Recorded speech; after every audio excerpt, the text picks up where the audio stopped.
은혜 받으실 말씀은 요한계시록 1장 3절에서 6절입니다. 이 예언의 말씀을 읽는 자와 듣는 자들과 그 가운데 기록한 것을 지키는 자들이 복이 있나니 때가 가까움이라. 요한은 아시아에 있는 7 교회에 편지하노니 이제도 계시고 전에도 계시고 장차 오실 이와 그 보좌 앞에 7 영과 또 충성된 증인으로 죽은 자들 가운데서 먼저 나시고 땅의 임금들의 머리가 되신 예수 그리스도로 말미암아 은혜와 평강이 너희에게 있기를 원하노라. 우리를 사랑하사 그의 피로 우리 죄에서 우리를 해방하시고 그 아버지 하나님을 위하여 우리를 나라와 제사장으로 삼으신 그에게 영광과 능력이 세세토록 있기를 원하노라. 아멘. 밀양만민교회 담임이신 문태교 목사님께서 살아있는 교회, 살리는 교회 제목의 말씀 증거해 주시겠습니다. 사랑하는 성도님들, 전진하는 2025년 오늘도 첫사랑의 은혜를 떠올리며 복된 날이 되셨는지요? 주님을 처음 만난 사랑은 참으로 포근했던 기억입니다.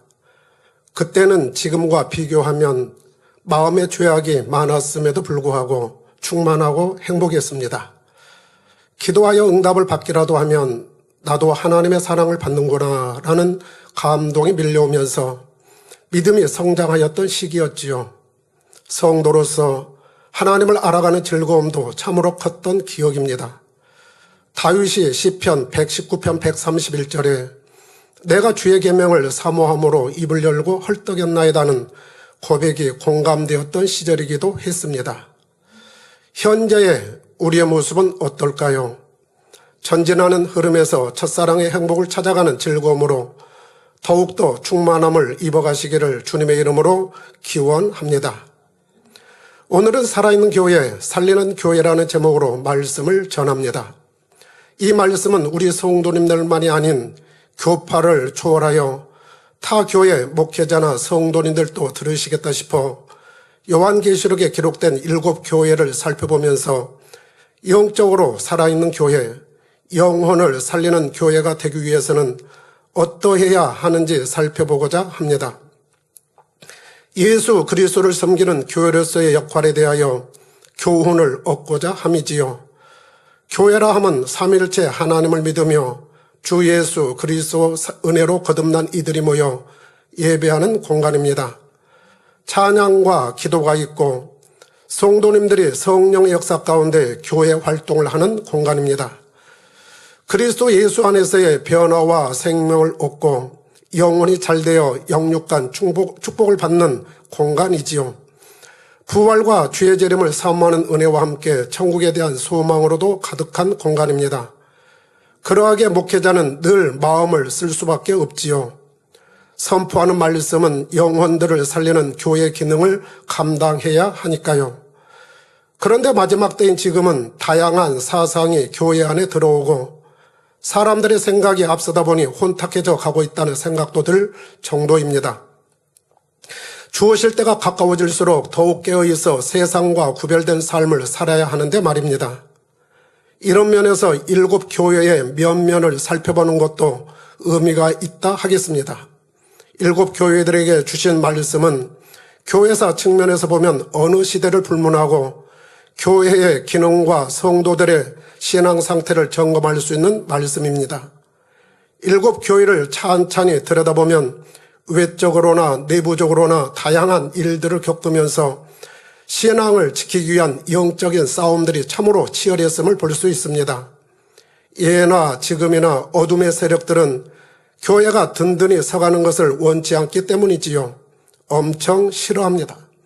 그래서 교회와 성도들은 사단의 회인, 자칭 유대인들을 분별해야 했고 불법의 선지자 우상들과의 영적인 싸움에서 반드시 승리해야만 했습니다. 악으로 악을 대항하는 것이 아니라 예수님처럼 믿음과 사랑을 가지고 진리의 선한 싸움으로 승리해야 했지요. 그러면 먼저 7 교회의 지리적 상황을 살펴보고 넘어가겠습니다. 요한계시록 1장 4절에 보면 7 교회를 아시아에 있는 교회로 소개하고 있습니다. 우리가 사는 아시아하고는 다르지요.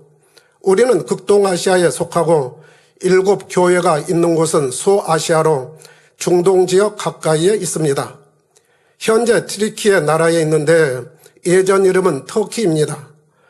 초대 교회 당시 사도 바울이 선교했던 지역으로서 사도 바울의 직접적인 영향을 받은 교회가 있는가 하면 간접적인 영향을 받은 교회도 있습니다.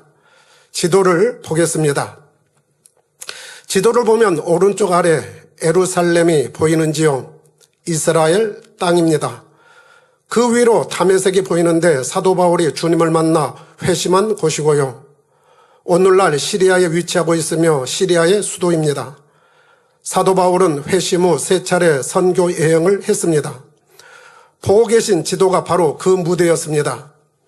1차 선교는 다메섹 위에 있는 수리아 안디옥에서 출발하여 아래쪽 구브로섬을 거쳐 위에 파란 점으로 보이는 비시디아 안디옥, 이고니온, 루스드라, 더베였습니다.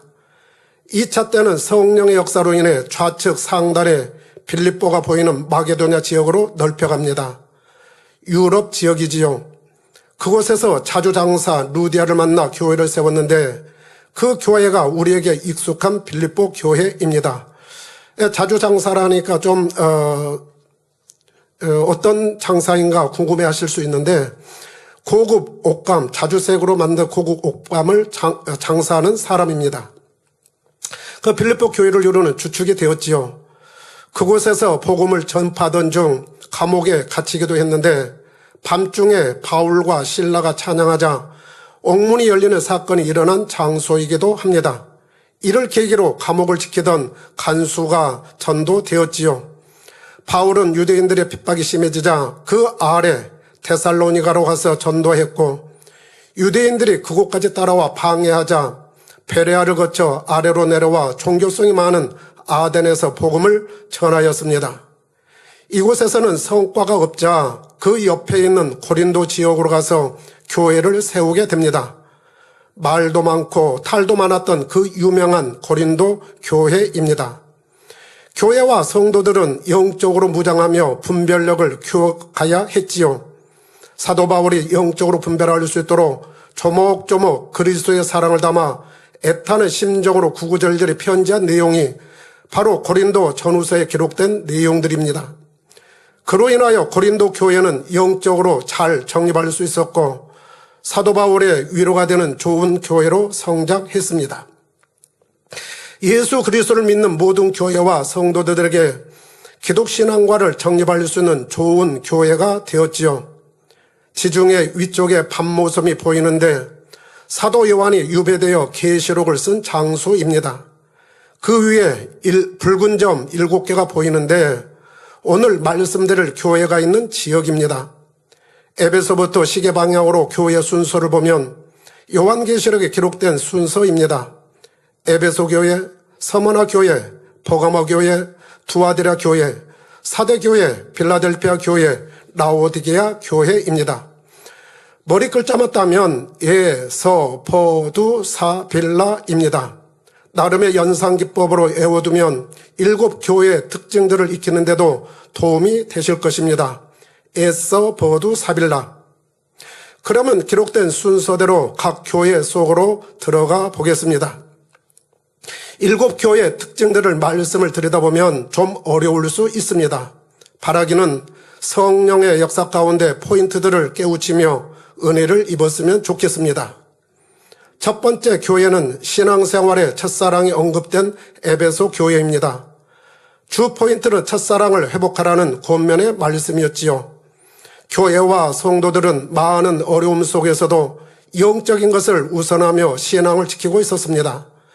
주의 나라를 위한 행위와 수고, 인내가 있었고 거짓 사도들의 거짓을 드러냈으며 악한 자들을 용납하지 않을 정도로 영적인 분별력을 가지고 있었습니다. 주를 향한 인내는 지치거나 게으르지 않았으며 하나님께서 미워하시는 니골라당의 행위도 미워했습니다. 니골라당의 행위란 영은 깨끗하기에 육체로는 죄를 지어도 구원과는 상관이 없다는 사상입니다.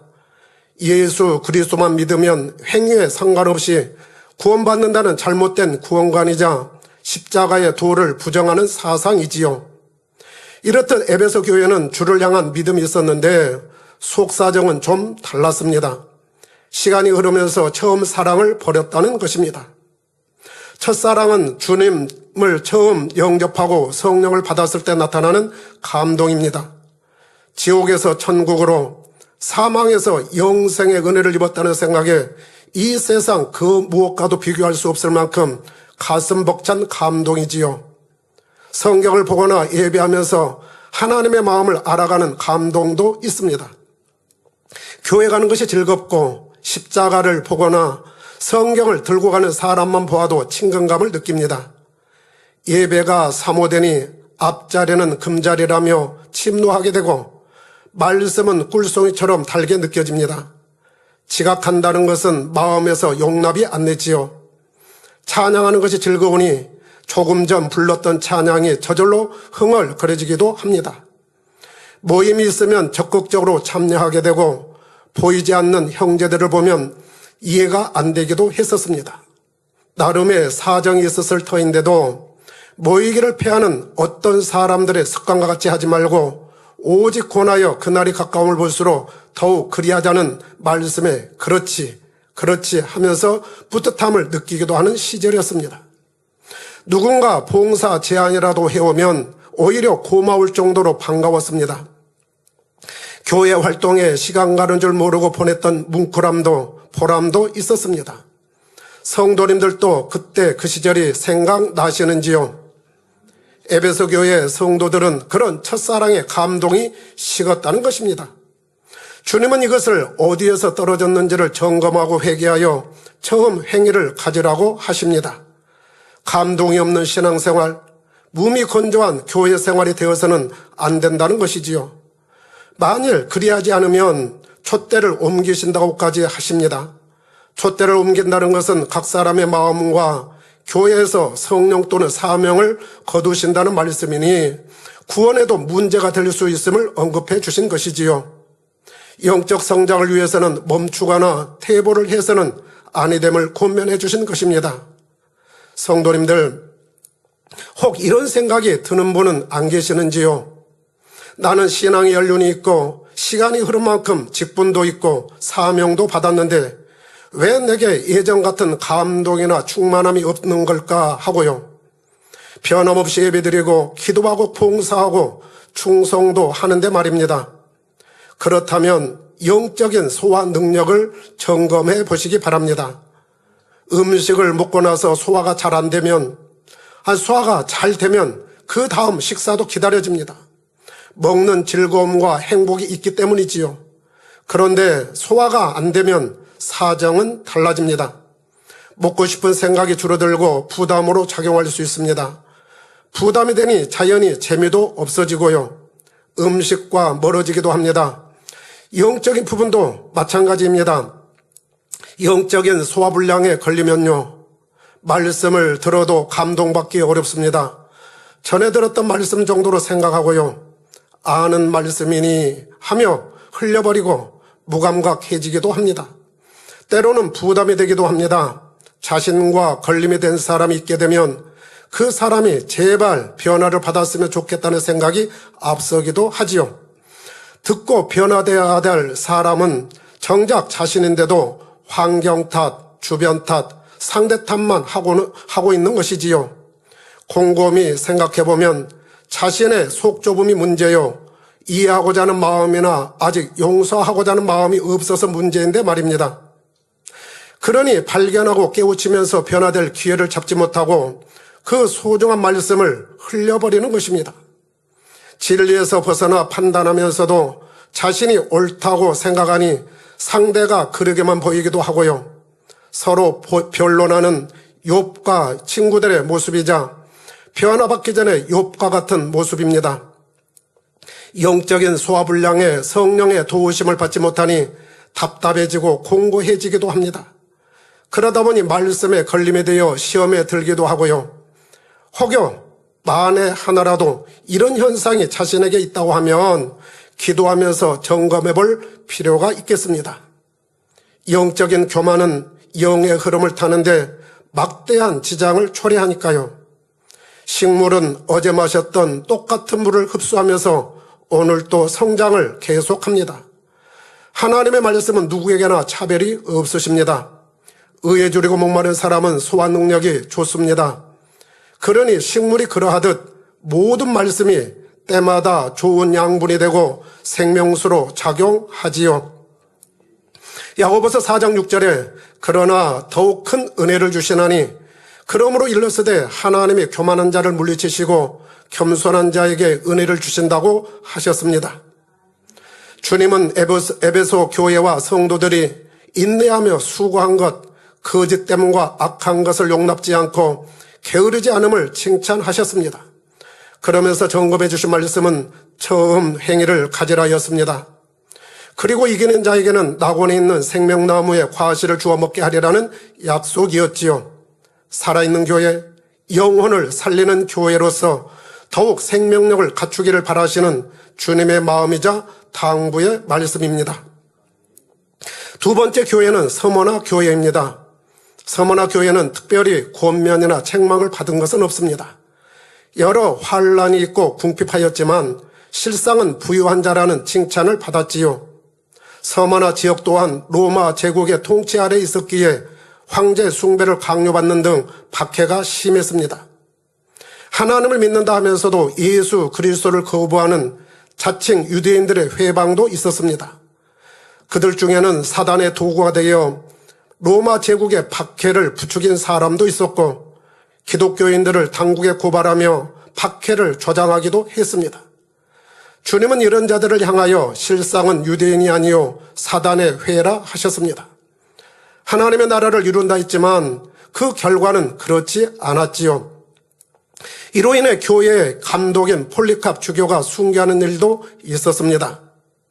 주님은 여러 고난을 받으면서도 승리해가는 교회와 성도에게 실상은 부유한 자라고 인정을 해 주셨습니다. 그러면서 그들에게 주신 메시지는 고난에도 두려워하지 말고 죽도록 충성하라 였지요. 그리하면 생명면류관을 주시겠다는 소망을 주셨습니다. 죽도록 충성하라는 것은 생명을 다하기까지 하나님의 나라와 의를 위해서 충성하는 것은 물론 마음의 할례, 성결을 향해 가는 영적인 충성의 의미도 있습니다. 이렇듯 충성하며 끝까지 그 믿음을 지키면 둘째 사망, 곧 지옥의 해를 받지 않을 뿐만 아니라 생명의 면류관을 받을 것임을 약속해 주셨습니다. 순교의 신앙에서 얻을 수 있는 축복이자 상급입니다. 세 번째는 버가모 교회입니다. 버가모 교회 또한 순교자가 있을 정도로 신앙생활이 쉽지 않은 환경이었고 영적인 싸움이 컸습니다. 고전에 의하면 버가모는 정치 학문의 중심 도시였지만 황제 숭배와 뱀을 섬기는 신전이 자리 잡고 있었고 영적으로는 온 천하를 깨어 죄짓게 하는 사단이 임해 있는 곳이었습니다. 주님은 이것을 사단의 위가 있는 데라고 표현하셨지요. 그러니 신앙생활을 하는 성도들이 얼마나 심한 핍박을 받았을지 짐작할 수 있습니다. 충성된 그리스도의 증인 안디바가 죽임을 당할 정도의 분위기였으니까요. 이런 상황에서도 주를 믿는 믿음을 저버리지 않은 성도들이 있어서 칭찬을 받았습니다. 그런데 이 교회도 아쉬운 부분이 있었습니다. 그들 중에는 니골라당의 교훈과 발람의 교훈을 지키는 자들이 있었다는 것입니다. 니골라당의 교훈은 앞서 말씀드린 대로 죄는 몸이 짓는 것이기에 영이 구원받는 데는 상관없다는 사상으로서 기독교 신앙하고는 전혀 맞지 않는 잘못된 구원관입니다. 그럼 발람의 교훈은 무엇일까요? 민수기 22장에 보면 발람이 나오는데 그는 선지자였습니다. 그런데 하나님의 일보다는 자기의 사사로운 욕심에 끌려갔던 사람입니다. 모압 땅 발락 왕의 명을 받은 신하들이 예물을 가지고 그를 찾아옵니다. 이스라엘을 저주해달라는 부탁이었습니다. 발람이 하나님께 기도하자 하나님은 저주하지 말라 하셨지요. 그런데 부탁을 거듭받자 재물에 눈이 어두워진 발람은 차마 저주는 못하고 이스라엘 백성들이 스스로 우상 숭배와 음행에 빠지는 방법을 가르쳐 주었습니다. 그로 인해 이스라엘 백성들은 범죄하게 되었고 큰 고난에 빠지게 되었지요. 버가모 교인들 중에도 분별 못하고 발람의 교훈이나 니골라당의 교훈을 지키는 사람들이 있다는 것입니다. 에베소 교회는 니골라당을 미워하였지만 버가모 교회는 용인했고 그 교훈을 쫓을 정도로 무지하고 어리석은 사람들이 있었던 것이지요. 교회가 영적으로 어둡게 되면 무지와 안일에 빠질 수 있습니다. 성도로서 하나님의 나라를 우선해야 함에도 자기 유익이나 편협된 자기 생각을 주장하면서 영적인 질서를 깨뜨리거나 어지럽게 하면서도 정작 자신은 모르는 경우들이 있습니다. 비진리를 행하면서도 깨닫지 못하고 하나님의 나라를 이룬다고 하면서 교회에 갈등이나 소동을 일으키기도 합니다.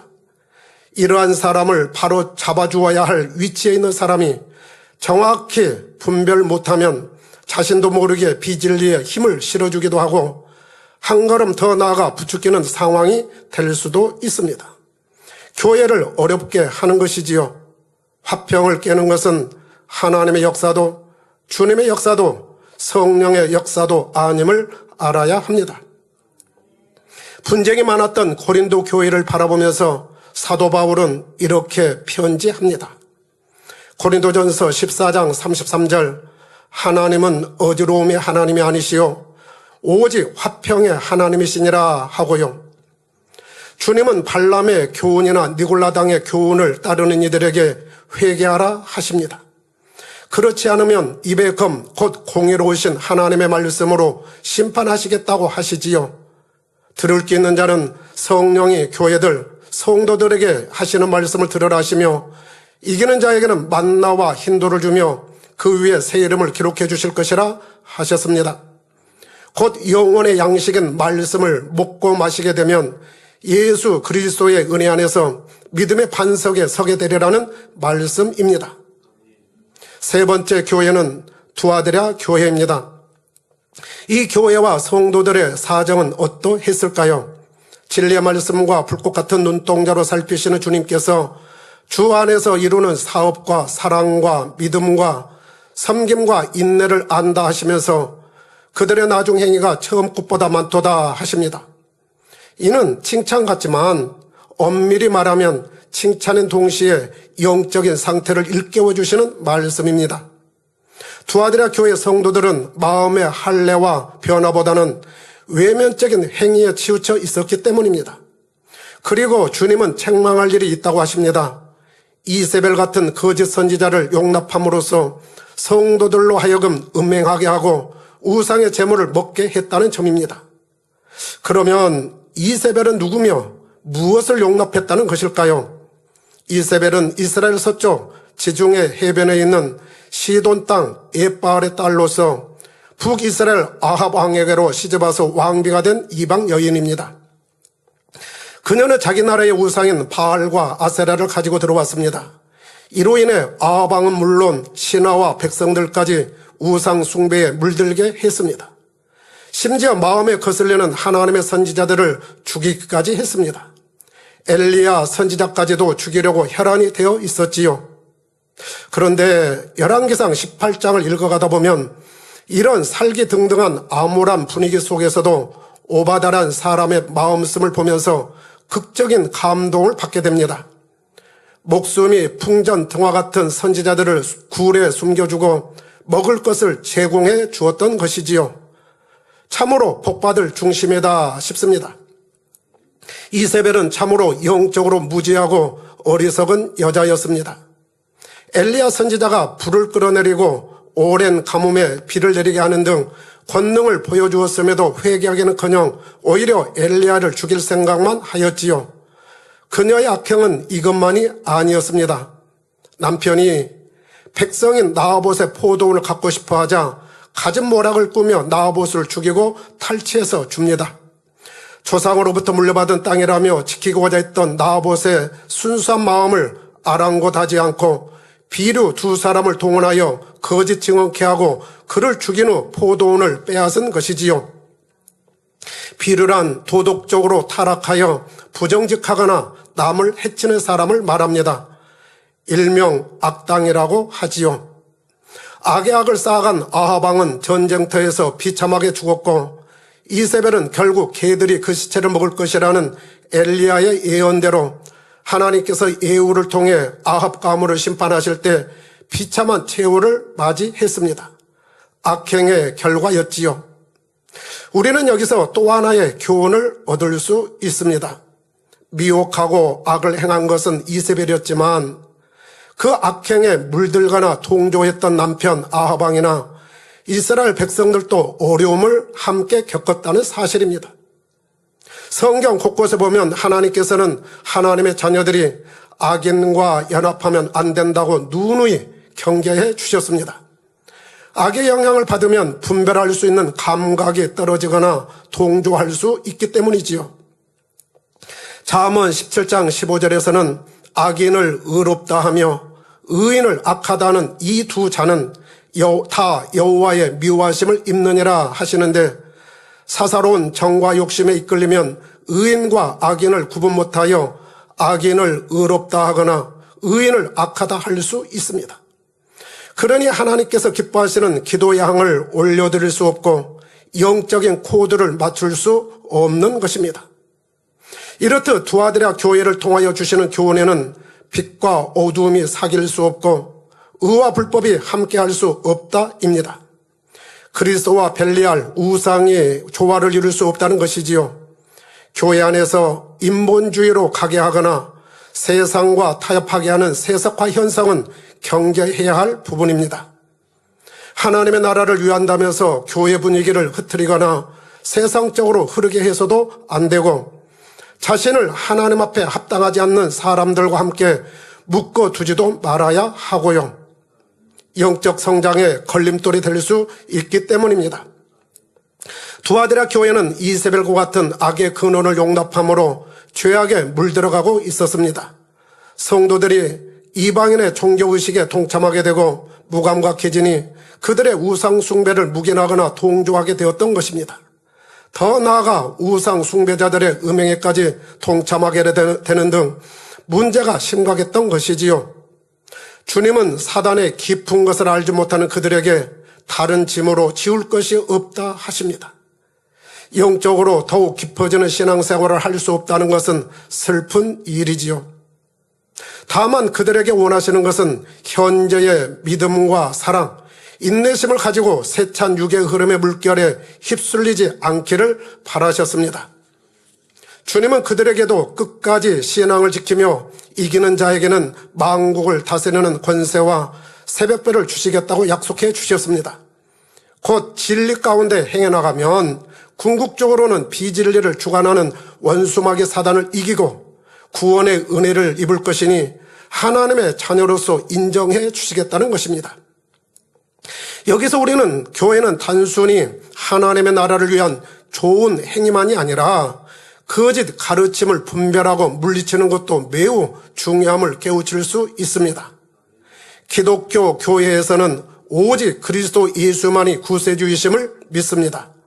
하나님을 믿는다면서 예수 그리스도 외에도 구원이 있는 것처럼 말하는 종교 혼합주의로는 영혼을 살릴 수도 없고 천국으로 인도할 수도 없음을 우리 그리스도인들은 명심하고 또 명심해야 하겠습니다.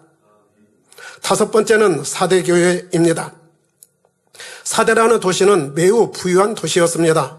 반면 사치와 부도덕이 만연하였고 이방 종교 숭배이지다 보니 도덕적으로나 영적으로 어두운 도시였습니다. 이런 분위기에서 사대교회는 주님으로부터 살았다는 이름은 가졌으나 죽은 자로다라는 책망을 받게 됩니다. 이는 사대교회 성도들의 믿음이 행함이 없는 죽은 믿음이라는 뜻입니다. 신앙의 뿌리를 떠났다는 것이지요. 말씀이 막히고 외식적인 신앙이 되고 말았던 것입니다. 이사야 29장 13절에 주께서 가라사대 이 백성이 입으로는 나를 가까이하며 입술로는 나를 존경하나 그 마음은 내게서 멀리 떠났나니 그들이 나를 경외함은 사람의 계명으로 가르침을 받았을 뿐이라 한 것과 같습니다. 주님께서는 사대교회에 책망의 말씀을 하신 후 너는 일깨워 그 남은 바 죽게 된 것을 굳게 하라고 하셨습니다. 죽은 믿음으로는 구원받지 못한다는 것을 깨달아서 이제는 진리 안에 살아가라는 의미입니다. 행함이 없는 죽은 믿음에서 벗어나 이제는 행함이 따르는 참믿음, 산 믿음을 가지라는 말씀이지요.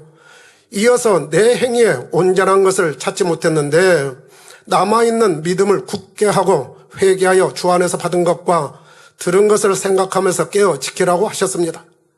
그렇지 않으면 주님이 도적같이 임하려는 것입니다. 이는 구원받지 못한다는 것이니 회개하여 깨어 있으라는 말씀이지요. 우리는 그동안 받은 것은 무엇이고 들은 것은 무엇일까요? 우리는 그동안 받고 들은 것들을 더욱 굳건히 다져가는 지금의 시기라는 생각입니다. 어떤 분은 회개를 참 어렵게 생각하기도 합니다. 그분에게는 미안합니다, 죄송합니다가 참 어려운가 봅니다. 자존심을 내려놓으면 쉬운데 말입니다. 회개 후에 찾아올 영적인 가치를 생각하면 기쁨과 감사로 얼마든지 승화시킬 수 있습니다. 예수님께서는 형제가 죄를 범하면 몇 번이나 용서하여 주리까? 7번까지 하오리까? 하는 베드로의 질문에 7번이 아니라 70번씩 7번이라도 할지니라 하셨습니다.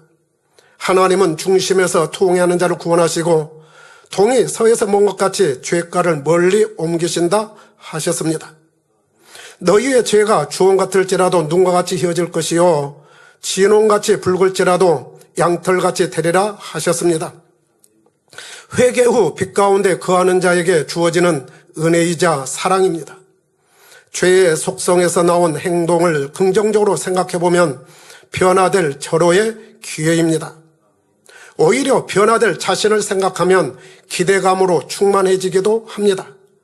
변화와 생명을 이루는 성령의 역사는 살리시는 역사이니까요.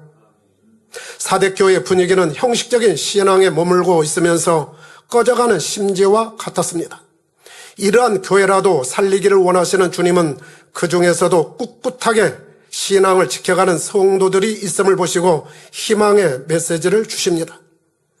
그러나 사대에 그 옷을 더럽히지 아니한 자 몇 명이 내게 있어 흰옷을 입고 나와 함께 다니리니 그들은 합당한 자인 영고라 하시며 이들처럼 이기는 자는 흰옷을 입을 것이요 그 이름을 생명책에서 흐리지 아니하고 아버지 앞과 천사들 앞에서 시인해 주겠다 하셨습니다.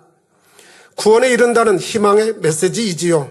사대교회 성도들 중에는 영적으로 피폐한 환경이었지만 스스로 양심의 소리를 들으면서 세상 죄와 악으로 빠져들지 않은 성도들이 있었던 것입니다. 이 세상에는 참으로 많은 교회들이 있습니다. 중요한 것은 모든 교회들이 주님께로부터 살았다는 말씀을 듣는 교회가 되어야 하지요. 기독교의 모든 교회들이 성령의 교회들에게 하시는 말씀을 들으면서 세상을 깨우는 살아있는 교회가 되었으면 좋겠습니다. 6번째는 필라델피아 교회입니다. 필라델피아 교회는 오늘날 모든 교회들이 본받고 싶어하는 롤모델 교회입니다. 이 교회도 다른 교회들처럼 시대적인 상황은 비슷했습니다. 사단의 회인, 자칭 유대인들의 거짓말로 인하여 어려움을 겪고 있었지만 잘 승리하고 있었습니다.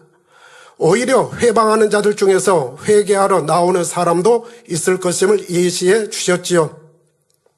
사단의 회란 2사람 이상이 모여서 진리에 위배되는 말을 하며 교회에 무리를 일으키는 무리들을 말합니다.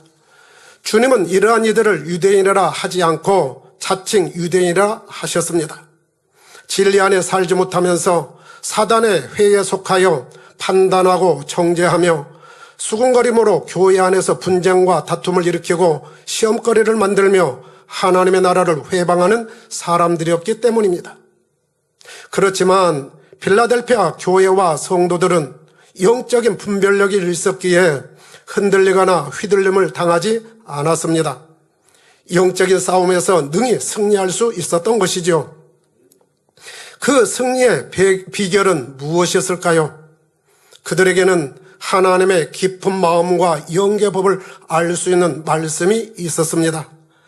늘 깨어 기도하는 교회였고요. 성령의 인도를 받으니 어떠한 상황에서도 말씀대로 살아갈 힘도 있었습니다. 그러니 시험환란이 와도 하나님을 배반하지 않았고 미혹에 넘어가지도 않았으며 끝까지 믿음을 지켜 믿음의 반석 위에 서갔던 성도들이 되었습니다.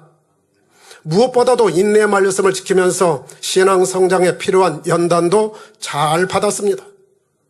주님은 이것을 네가 적은 능력을 가지고도 내 말을 지키며 내 이름을 배반치 아니하였도다 하고 칭찬으로 인정해 주셨습니다. 이러한 흐름에서 특이한 점 하나를 발견하게 됩니다. 하나님의 나라를 방해하고 회방했던 사람들 중에서 자신의 잘못을 깨닫고 회개하러 나오는 사람이 있다는 것입니다. 이를 통해 필라델피아 교회는 주님이 인정하는 교회이며 주님이 사랑하시는 교회임을 확증시켜 주신 것입니다. 영적으로 살아있는 교회라는 것이지요. 그리고 이후로 오는 시험의 때도 면하여 주신다고 하시는데 참으로 놀라운 축복을 받은 교회입니다. 교회는 생명을 낳는 말씀과 기도가 있어야 합니다. 단에서 선포되는 말씀이 사람의 생각이나 세속적인 것이 아니라 하나님의 마음을 알게 하며 죄와 의와 심판에 대하여 밝히 깨닫도록 해주는 생명의 말씀이어야 하지요. 그래야 죄악에 관영한 세상에서 선악을 분별하여 이길 수 있고 변화될 영적인 힘을 공급받을 수 있습니다. 그리고 천국 소망이 넘쳐야 인내의 말씀을 지키며 적은 능력으로도 어둠을 이겨가며 점점 더 큰 능력을 받아가게 됩니다. 인간은 하나님의 섭리 가운데 한번 왔다 가는 인생입니다. 이것을 깨달은 기독교인들은 참된 진리를 찾습니다. 이런 기독교인들이 참 많을 것이라는 생각이 들기도 합니다.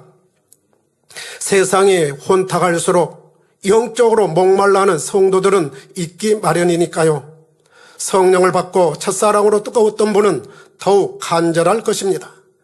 교회마다 하나님의 인간 창조의 목적과 그 섭리, 예수 그리스도의 십자가 구속의 은혜가 선포되고 성령의 충만하신 역사가 나타나는 모든 교회들이 다 되었으면 좋겠습니다.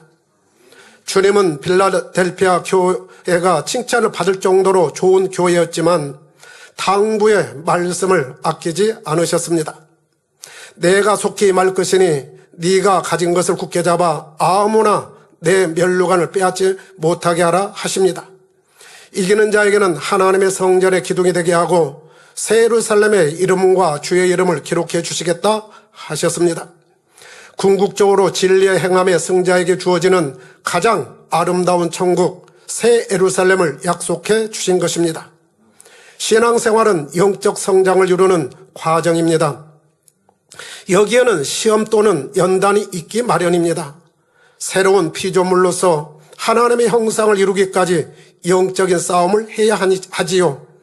사람의 힘으로는 아니 되기에 하나님의 은혜와 능력, 성령의 도우심을 받아야 합니다. 그러기 위해서는 반드시 진리의 말씀이 있어야 하고 진리의 말씀을 붙들고 기도하는 시간이 있어야 하지요. 그리한 후 최후 승리자가 들을 수 있는 칭찬이 있는데 내가 네 행위를 아노니 네가 적은 능력을 가지고도 내 말을 지키며 내 이름을 배반치 아니하였도다 입니다. 이제 6 교회를 지나고 마지막 교회에 도착합니다. 7번째 교회는 라오디게아 교회입니다.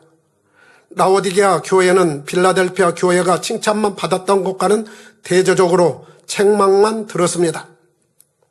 그 이유는 스스로 자만하여 안일과 적당주의의 신앙에 빠져 있었던 것입니다. 영적으로 나태하였고 미지근했습니다. 주님은 네가 미지근하여 뜨겁지도 아니하고 차지도 아니하니 내 입에서 너를 토하여 내치리라 하셨지요. 그들은 스스로 부자라고 착각하고 있었습니다. 실상은 아닌데 말입니다. 이는 오늘날 열정 없이 신앙이 정체된 상태로 교회만 왔다 갔다 하는 신앙입니다. 말씀과 기도가 없으니 성령의 교통함이나 성령의 인도를 받지 못하고 하나님의 말씀을 들어도 자신을 발견하거나 깨우치지 못하는 것입니다. 천국과 지옥은 알기에 교회는 출석합니다만 말씀을 적용하지 못하니 변화가 없고 변화가 없으니 세상 사람과도 별 차이가 없습니다. 마음의 할례를 하지 않음으로 나타나는 전형적인 신앙인의 모습이지요. 그러다 보니 예전의 충만함이 사라지고 마음이 허전하고 공고하니 육적인 것에서 위로를 찾고자 하기도 합니다. 구원만이라도 받으면 되지 하다가 차가운 신앙이 되기도 합니다. 마음에 맞지 않는 일을 만나면 말이 많아지고 시험거리를 만들고 교회를 힘들게 하다가 떠나는 현상도 나타나지요. 라오디게아 교회와 성도들의 분위기가 그랬습니다. 왜 이런 현상이 나타날까요? 성도들은 스스로 부자라고 생각했고 자신들이 잘하고 있다는 자만과 교만에 빠져 있었던 것입니다. 주님은 그들을 향하여 실상은 곤고하고 가련하고 가난하고 눈멀고 벌거벗은 자라고 진단을 해 주셨지요. 간신히 구원받을 정도의 믿음과 신앙이니 영적인 가난함이요. 영의 세계를 제대로 알지 못하니 눈이 먼 것이요. 성도로서 합당한 거룩한 예복을 입어야 하는데 그렇지 못하니 벌거벗은 몸과 다를 바 없다고 하신 것입니다. 주님은 이들에게도 소망의 메시지를 주십니다. 열심을 내라 하시지요. 그러시면서 하시는 말씀이 볼지어다 내가 문 밖에 서서 두드리노니 누구든지 내 음성을 듣고 문을 열면 내가 그에게로 들어가 그와 더불어 먹고 그는 나와 더불어 먹으리라 하신 것입니다. 이제라도 마음의 문을 열어 주님의 음성을 듣고 영적인 깊은 잠에서 깨어나라 하신 것이죠. 그리고 불로 연단한 금을 사서 부요하게 하라 하시고 흰옷을 사서 입어 벌거벗은 수치를 보이지 않게 하고 영적인 안약을 사서 눈에 발라 보게 하라 하십니다. 그리하여 결국 이기는 사람에게는 내 보좌에 함께 앉게 하여 주겠다라는 약속을 해 주셨습니다. 즉 구원의 길이 열려 있음을 사랑의 마음으로 깨우쳐 주신 것입니다. 세상은 나날이 혼탁해지고 있습니다. 어두워져가는 세상이지요.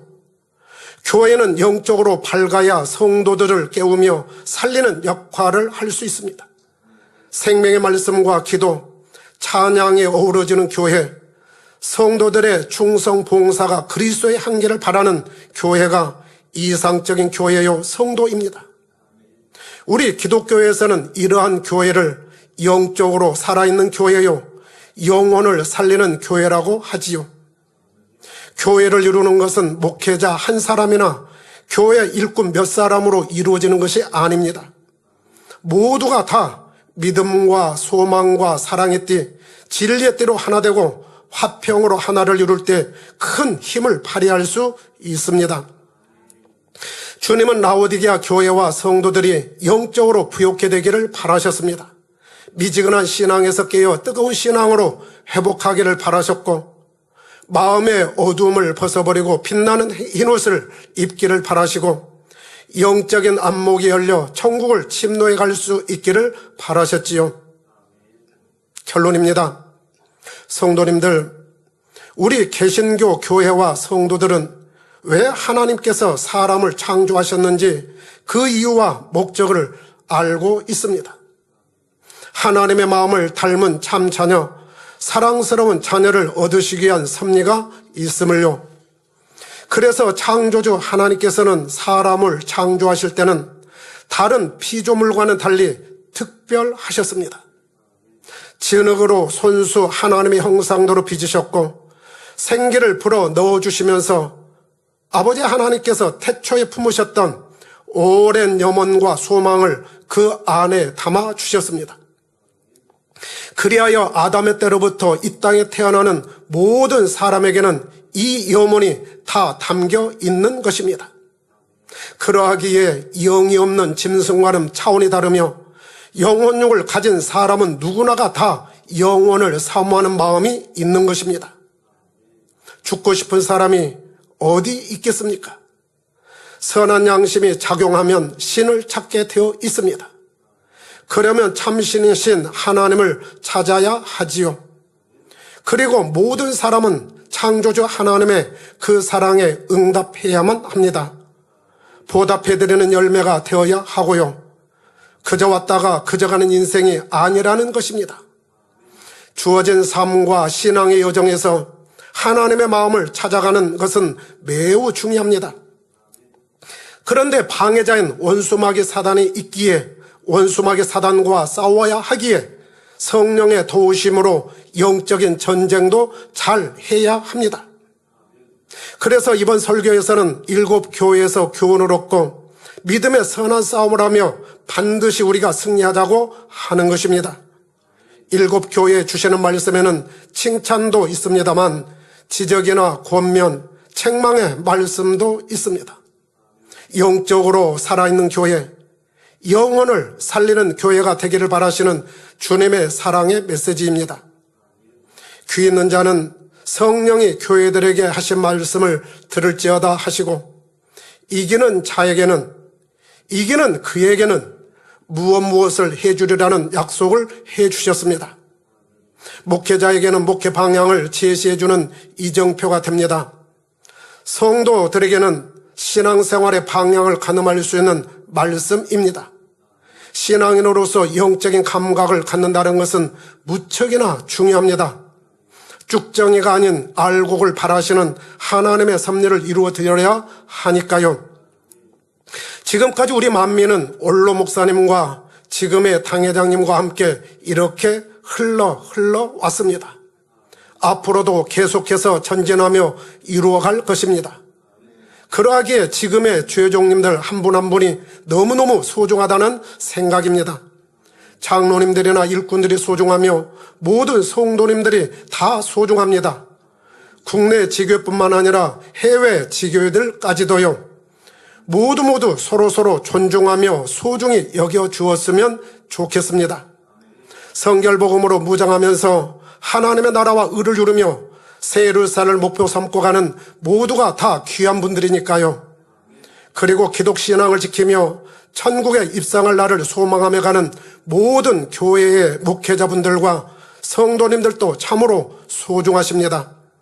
주님과 함께 천국에서 영원히 함께하기에 언젠가는 그곳에서 만나지 않을까도 생각을 해보게 되지요.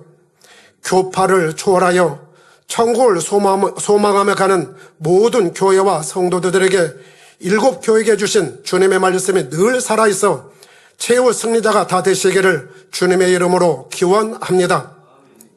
들은 말씀 생각하면서 기도하겠습니다.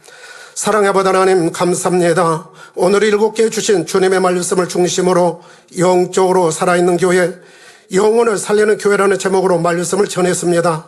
성령에 따라 영혼의 양식이 되게 하시고 생명과 능력이 되도록 도와주옵소서. 성령의 역사로 충만케 하여 주옵소서. 감사합니다. 우리 주 예수 그리스도 이름으로 기도하옵나이다. 아멘.